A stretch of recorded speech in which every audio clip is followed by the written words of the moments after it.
Tes, tes. Oke, assalamualaikum warahmatullahi wabarakatuh. Baik, hari ini kita akan mempelajari tentang hukum kekalahan energi dan massa satu. Jadi sebelum kita mulai pembelajaran hari ini, kita perlu menonton sebuah video. Ya, jadi saya sudah siapkan sebuah video tentang bagaimana penerapan hukum Bernoulli, ya, dan bagaimana penjabarannya sampai menjadi hukum Bernoulli. Nah, untuk itu di sini sudah ada link yang saya sertakan, ya. Sudah ada link saya sertakan. Link ini akan saya masukkan juga ke description supaya akan memudahkan kalian untuk menontonnya langsung. Oke. Oke, mungkin untuk mempersingkat waktu nanti kalian bisa langsung nonton ke situ. Saya akan kirimkan di bagian description. Jadi hari ini kita akan membahas tentang apa itu debit aliran, ya. Debit aliran ini adalah jumlah zat cair yang mengalir melalui tampang aliran, ya, di tiap satuan waktu tertentu. Biasa diberikan dengan notasi Q. Artinya itu adalah sejumlah volume air yang mengalir di suatu titik, ya, dibagi dengan persatuan waktu.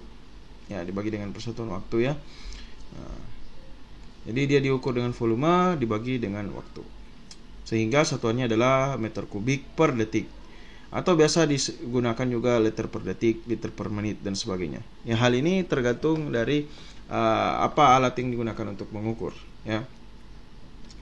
Jadi kalau misalnya suatu saat kalian praktikum, ya, kalian bisa atau bisa kalian cari sendiri di rumah bagaimana caranya menghitung debit, yaitu dengan menggunakan misalnya timbangan dengan stopwatch, ya.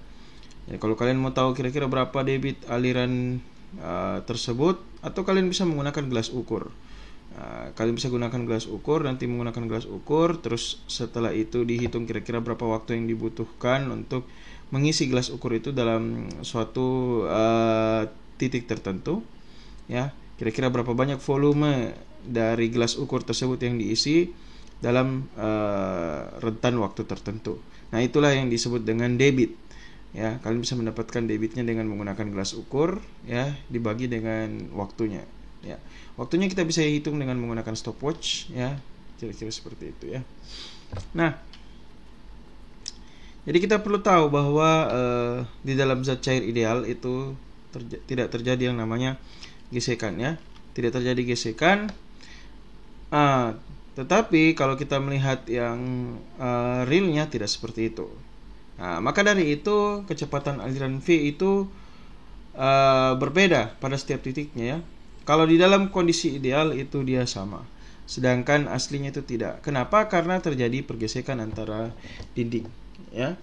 Nah, kita bisa melihat di gambar ini, ya. Kita bisa melihat bagaimana pendistribusian aliran zat cair pada kondisi ideal dan ketika melalui pipa, ya. Jadi kondisi ideal, ya, yang ada di sebelah sini.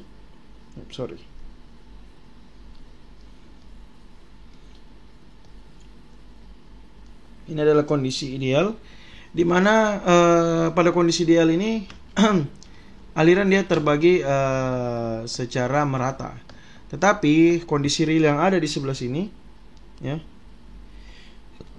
dia memang tidak terbagi secara merata. Jadi normalnya dia tidak terbagi secara merata, melainkan dia terbagi secara terdistribusi tergantung dari jarak antara aliran air tersebut dengan dinding pembatas. Karena semakin dekat dia dengan dinding pembatas, maka semakin lambat pula alirannya, ya. Kira-kira seperti itu pendistribusiannya, ya.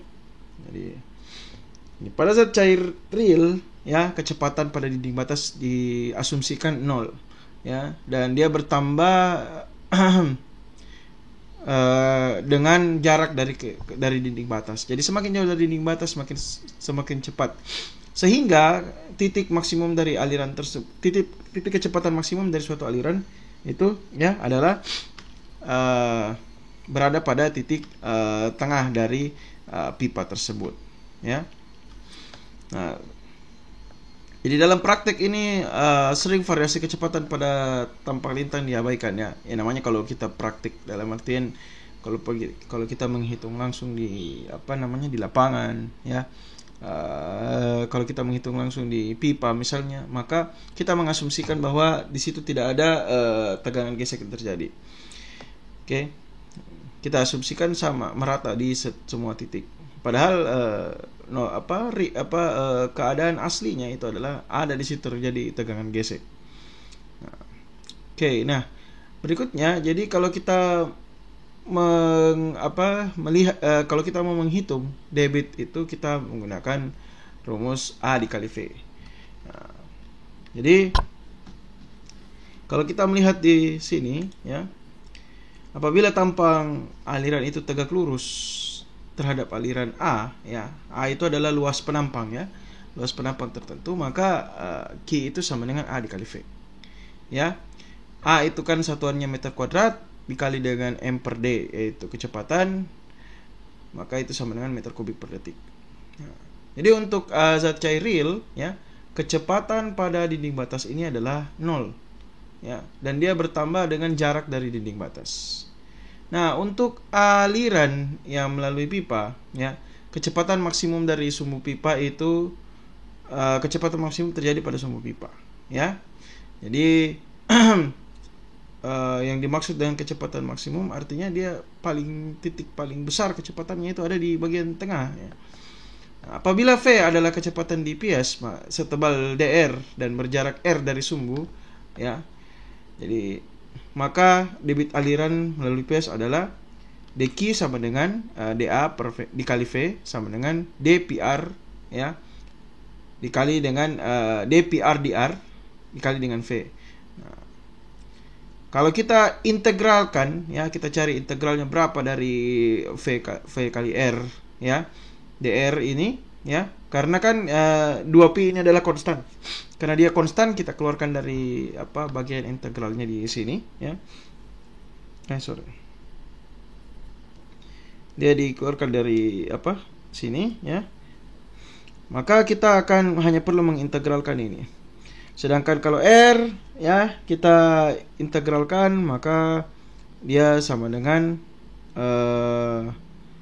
ini ya. Karena R kalau diintegralkan ini, maka dia menjadi FR ya pangkat 2 per 2 ya. Terus tadi dr ya, R2 pangkat 2 dr. Nah, kalau misalnya ini diintegralkan ya, maka kita akan mendapatkan V dikali 2πr pangkat 2 per 2. Nah, 2-nya mati, maka dia jadi PR kuadrat. Nah, karena dia PR kuadrat ya, seperti kita ketahui ini adalah luas dari lingkaran ya. Luas dari lingkaran. Jadi A ini sama dengan A ya, luas penampang. Ya, kalau kita integrasikan kira-kira seperti itu. Nah, apabila terdapat hubungan antara V dan R, maka debit aliran dapat dihitung. Jadi dalam praktek kecepatan aliran dianggap seragam ya di setiap titik ya pada tampang aliran yang besarnya sama dengan kecepatan rata V. Sehingga debit aliran adalah Q sama dengan A dikali V. Ya. Jadi kalau kita runut ya dari atas ya, dia diasumsikan seperti ini dengan menggunakan penjabaran. Jadi untuk simpelnya kita hanya perlu mengingat yang ini ya, Q sama dengan A dikali V. Ini hanya penjabaran rumus saja. Oke, untuk mempermudah untuk pemahaman dari materi tersebut ya, kita bisa melihat contoh soalnya di sini. Di sini ada pipa dengan diameter 0,25 mengalirkan air dengan kecepatan 1 meter per detik. Berapakah debit aliran? Nah, sebelumnya kita sudah belajar bahwa Q itu sama dengan AV, A dikali dengan V. Maka ketika diberikan di sini keterangan bahwa diameternya adalah 0,25 ya, sedangkan kecepatannya adalah 1 meter kuadrat ya, maka kita catat dulu ya, diameter itu sama dengan 0,25. Sedangkan V itu sama dengan 1 meter per detik. Oke. Sekarang kita hitung dulu kira-kira berapa A-nya ya. A itu kan sama dengan pi R kuadrat ya. Maka ini sama dengan 0,125 pangkat 2 dikali dengan pi ya. Karena sudah ada di sini D ya, D, maka kita mendapatkan nilai R itu sama dengan 0,125 ya. Maka kita akan dapatkan kira-kira berapa A-nya ya. Nah, setelah kita dapatkan A-nya, maka yang perlu kita tahu adalah Q-nya. Q-nya itu sama dengan 1 dikali ini tadi ya, 1 dikali 22/7 ya. 1 dikali pi dikali dengan 0,125 pangkat 2. Di sini saya tidak memiliki kalkulator, maka nanti kalian bisa hitung sendiri kira-kira berapa ya. Jadi ini adalah 0,125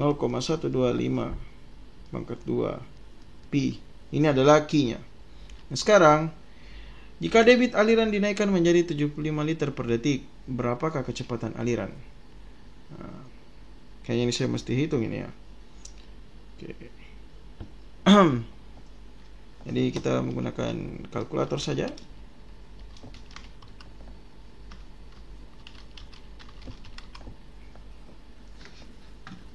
Oke. Ya.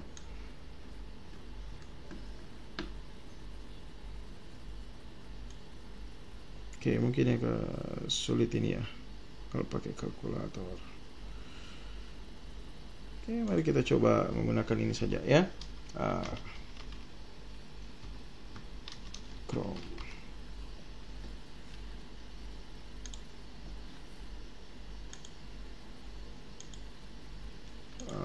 Wolfram Alpha.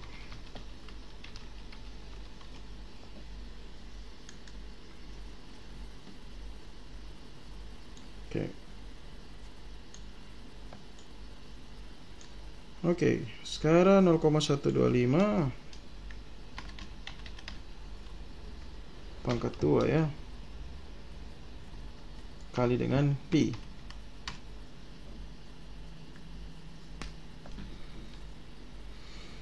Oke, 0,05 ya.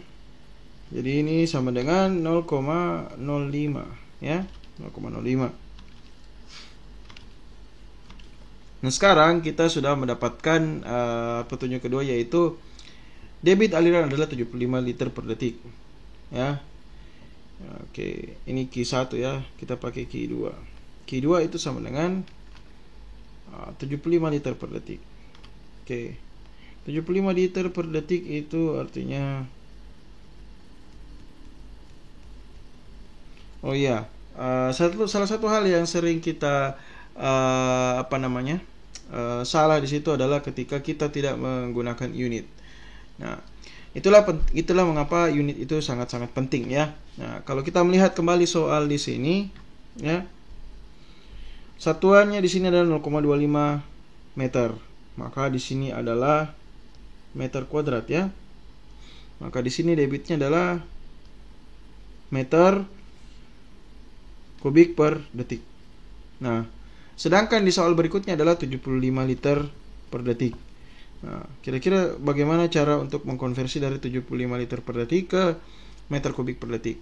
Nah, sebelumnya kita perlu tahu bahwa 1 liter itu sama dengan 1000 cc atau 1000 cm kubik per detik.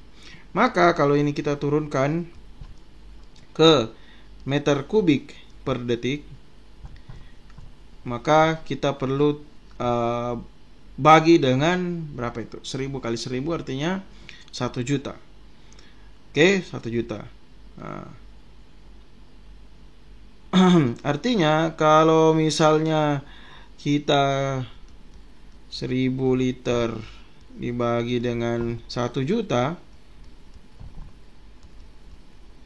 maka ini sama dengan 1 per 1000. Maka 75 liter per detik ini sama dengan 75 per 1000 ya. 75 per 1000 itu artinya berapa ya? 75 per 1000 7,5 terus 0,75 terus 0,075 ya, 0,075. Makanya ini sama dengan 0,075 karena 75 dibagi dengan 1000, maka itu sama dengan 7,5/100 ya, benar 0,075. Oke, nah sekarang karena di sini terjadi perubahan debit menjadi 0,075, diasumsikan di sini sepertinya diameternya akan tidak berubah ya, yang berubah itu adalah debit alirannya. Yang mau ditahu berapa kira-kira kecepatannya kalau debitnya berubah. Maka di sini ya Q sama dengan A1V1 sama dengan A2V2. Karena A-nya sama, ini diasumsikan sama, maka ketika terjadi perubahan pada debit, maka kira-kira A-nya sama ya. A-nya sama ya, karena A-nya sama maka yang berubah itu adalah Q-nya. Maka A-nya tadi itu adalah 0,05 tadi ya. Oke, 0,05 ya. 0,05 ya, karena V sama dengan Q dibagi dengan A, maka Q-nya adalah 0,075 ya, dibagi dengan A-nya tadi adalah 0,05 ya, 0,05. Maka jawabannya adalah berapa itu? Coba kita hitung. 0,075 dibagi dengan ini ya. Oke. 1,5. Maka kecepatan aliran ya. Maka yang ini jawabannya adalah 1,5 meter per detik. Kalau tadi ini debitnya 0,05 meter kubik per detik ya, meter kubik per detik ya, per S saja per detik, sama aja ya, kira-kira seperti itu ya. Oke, baik, saya lanjut. Jadi kita perlu ketahui bahwa apabila zat cair itu dia tidak kompresibel, dia mengalir secara kontinu melalui pipa saluran terbuka dengan tampang aliran konstan ataupun tidak konstan, maka volume zat cair yang lewat di tiap satuan waktu adalah sama di semua tampang. Keadaan ini disebut dengan kontinuitas aliran zat cair. Nah, jadi kita perlu ketahui bahwa ini adalah bagaimana penjabaran dari persamaan kontinuitas ya. Dimana misalnya pada tampang 1 ya, anggaplah di sini ada tabung ya. Ya, oke, di sini ada V1 ya. Atau ada gambar begini mungkin ya. Jadi di sini V1-nya dikali dengan DA1. Terus di sini juga ada V2 DA2. Nah, tetapi tidak mungkin terjadi namanya kehilangan di dalam zat cair kan? Tidak mungkin.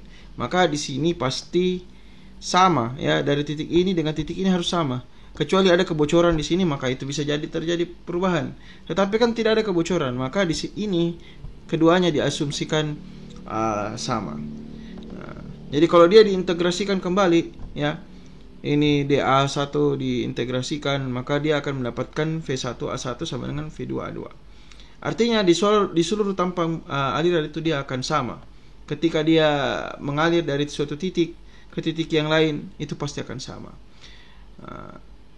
Nah, terus bagaimana kalau misalnya ada perubahan? Nah, itu sebentar akan kita bahas lebih lanjut. Ya, jadi kita perlu pahami dulu terlebih dahulu bahwa di dalam persamaan kontinuitas V1A1 itu sama dengan V2A2 sama dengan Q. Ya, jadi bagaimana kalau misalnya dia seperti ini salurannya? Nah, kalau dia alurannya seperti ini bagaimana? Nah, maka Di sini dia memiliki A1, di sini dia memiliki A2. Di sini ada V1, di sini ada V2. Karena V1 dengan dikali A1 harus sama dengan V2 A2, maka ketika terjadi penyempitan, ya, terjadi penyempitan, maka nilainya juga akan berubah. Nilai ini juga akan berubah. Ya, oke, contoh misalnya V1-nya di sini lebar, ya, anggaplah di sini V1-nya itu 5. Terus di sini A1. Di sini ada di sini V1. Terus di sini V2. A2 di sini anggaplah 2. Oke, maka V1 itu sama dengan 2/5 dari V2. Oke, bisa dipahami di sini. Artinya ketika dia memiliki lebar yang besar, maka kecepatan alirannya ini menjadi lebih kecil. Ya, kecepatan aliran menjadi lebih kecil. Kenapa? Karena dia punya penampang yang lebih lebar. Oke. Nah, hal ini bisa kita amati, ya. Kalau misalnya kita melakukan apa misalnya, ya, kita siram bunga kah misalnya toh. Nah, terus kita melihat kita mau kasih kencang itu dia punya aliran, kita mau tambah kecepatannya, maka biasa kita lakukan adalah kita taruh itu apa sih namanya, kita pencet bagian ujungnya. Ketika kita memencet ujung dari selang tersebut, ya, maka yang terjadi di situ adalah penyempitan dari luas penampang. Karena luas penampangnya diperkecil, dipersempit, maka tingkat kecepatannya juga akan bertambah. Nah, hal inilah yang terjadi. Ini sesuai dengan prinsip persamaan kontinuitas, ya. Kira-kira seperti itu. Nah, jadi Q di sini adalah debit atau juga disebut lajur aliran volumetrik yang dinyatakan dalam meter kubik per detik. Adapun A adalah luas penampang yang dinyatakan dalam meter kuadrat, dan V adalah kecepatan rata-rata penampang. Jadi di dalam satu sistem pipa itu dia diasumsikan debitnya adalah sama, tidak ada di situ kehilangan kecuali ada kebocoran. Ya, kecuali ada kebocoran itu maka dia tidak akan V1 A1 sama dengan V2 A2. Tetap sama, tetapi dia terbagi, ya, dia terbagi. Kenapa? Karena ada yang bocor tadi. Jadi misalnya V1 A1 sama dengan V2 A2 ditambah V3 A3. Nah, V3 A3 ini diambil dari mana? Dari yang kebocoran tadi. Jadi pokoknya dia selalu diasumsikan sama. Nah, contoh misalnya di dalam suatu saluran yang dia bercabang, ya. Kalau dia bercabang seperti ini, ya, maka ketika ada aliran masuk Q1 di sini, itu dia akan sama dengan Q2 dengan Q3. Ditambah, ya, Q2 ditambah dengan Q3.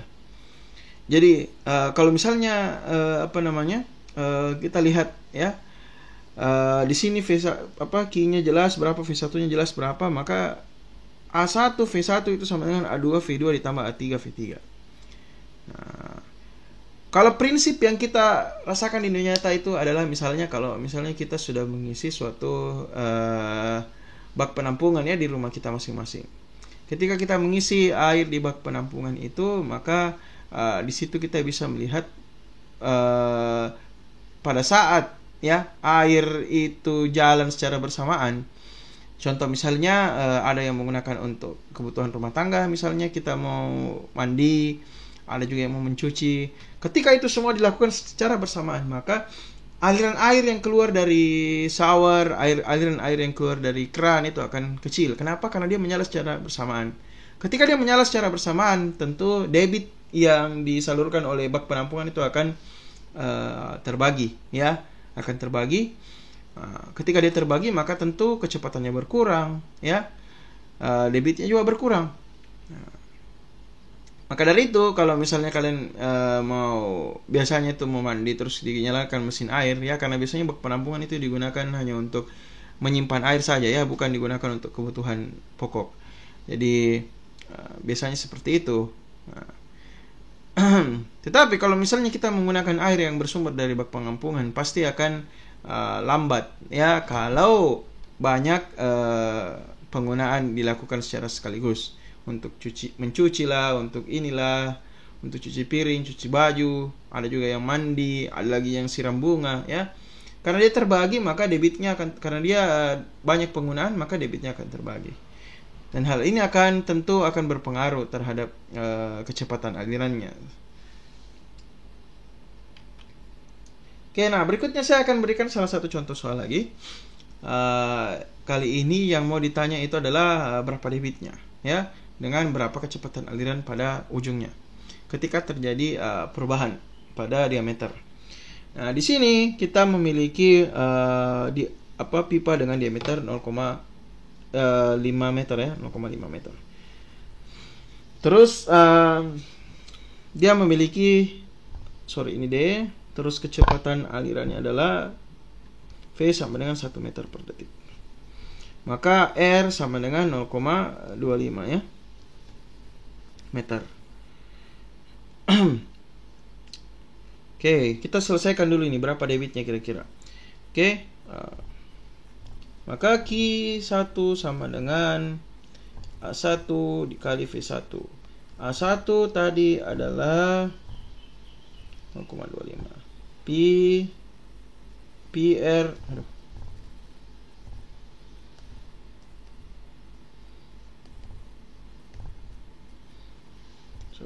PR kuadrat ya. PR kuadrat dikali dengan V PR1 kuadrat. Maka di sini kita mendapatkan pi dikali ya 0,25 pangkat 2 kali V1. Maka pi sama dengan berapa tadi ya? Ini sama dengan soal yang tadi kayaknya. Oh, beda ya.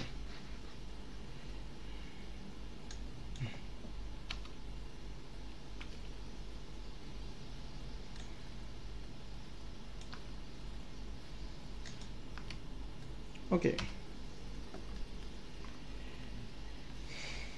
Maka kita dapatkan 0,196 ya.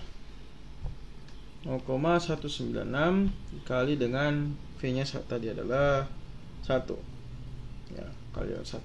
Maka Q di sini adalah 0,196 meter kubik per detik. Per second aja deh.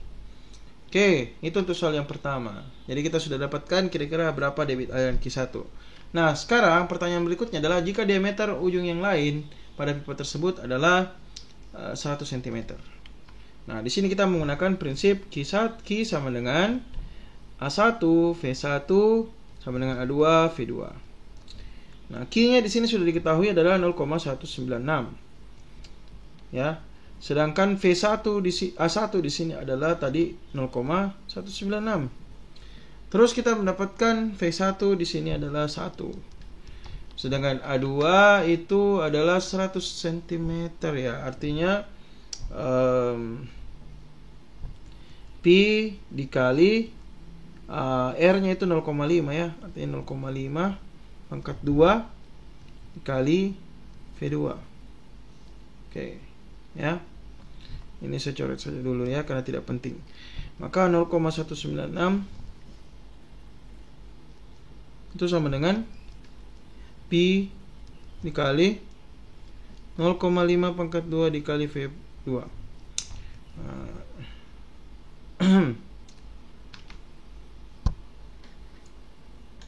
Oke.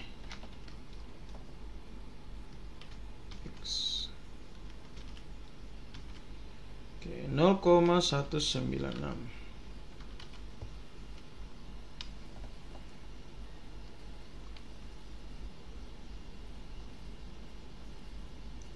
Oke.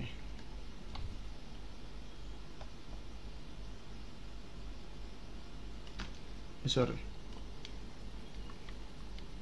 Ini 0,25-nya kita ganti dengan 0,5 karena terjadi perubahan pada diameternya. Maka jawabannya adalah 0,25 ya. 0,25. Sebentar, kayaknya ada yang salah nih.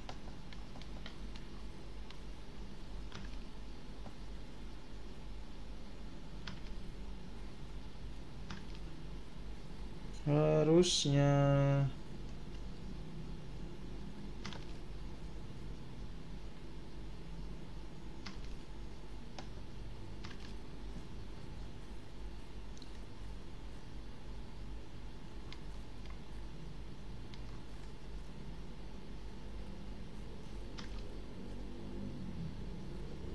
Bentar, 0,196. Ini 0,196.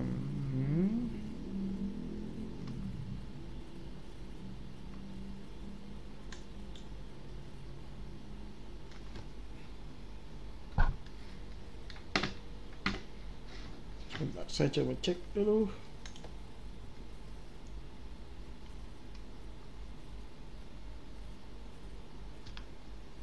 Yang X itu oke. Di sini A-nya 0,196. V-nya itu adalah 1 meter per detik. Maka harusnya kita coba hitung manual dulu ya. 0,196 dibagi dengan pi dikali 0,5 pangkat 2. Oke.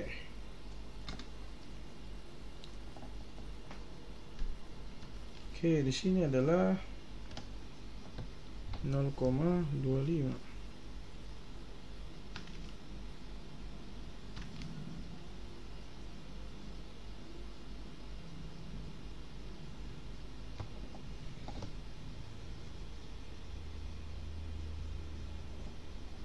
Kayaknya ini ada kesalahan, karena normalnya adalah karena V-nya ini tadinya 50, sedangkan ujung yang lain adalah 100 cm, maka dia harusnya adalah lebih lambat.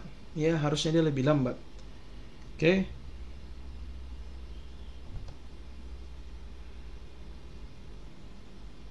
Oh ya, cocok berarti lebih lambat ya, karena di sini V2 sama dengan 0,25.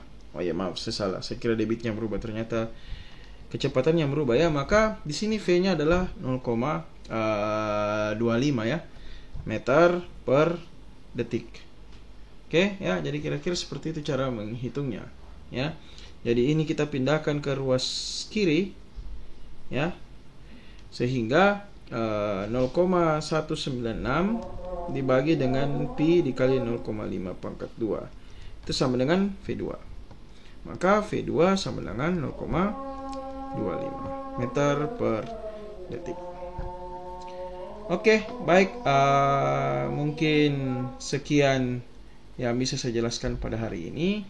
Untuk pertemuan selanjutnya mungkin saya akan berikan tugas, dan tugas tersebut akan kita bahas satu persatu soalnya pada pertemuan berikutnya. Baik, terima kasih atas perhatiannya.